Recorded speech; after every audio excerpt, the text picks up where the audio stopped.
Verse on the Jester for Jesus website for today is from Joshua chapter 1 and verse 5, the last part of that verse, and it says this: I will never leave you nor forsake you. This is God speaking to Joshua. Joshua is now the leader, if you like, of the children of Israel. 40 years earlier, they'd come out of Egypt.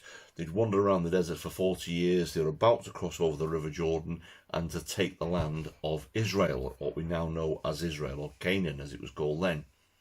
And God is saying to Joshua to reassure him, I will never leave you nor forsake you. And it's a refrain that goes through certainly the first part of this book of Joshua, chapter 1, about not being left, not to be strong and courageous and so on.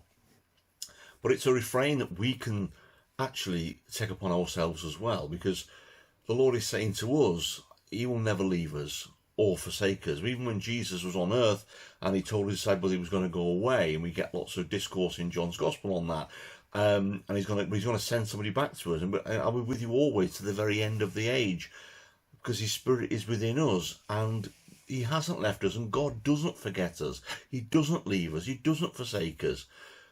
Unfortunately, we sometimes turn our back on him and we walk away from him, but he never leaves us, and he will always be there as we turn round and go back to him. He will be there because he's never left us. We may well turn away from him, but he will never leave us, and he certainly will never forget us.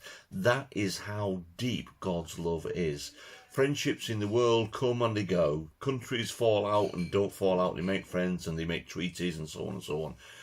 Friendships break up, marriages break up in our world today, which is really, really sad. But God is there forever. And he says, therefore, to Joshua and to us, I will never, never leave you nor forsake you. That means I'll never forget you. I'm with you always. Just remember that as you go into our day today. Have a great week at work, and have a happy Monday.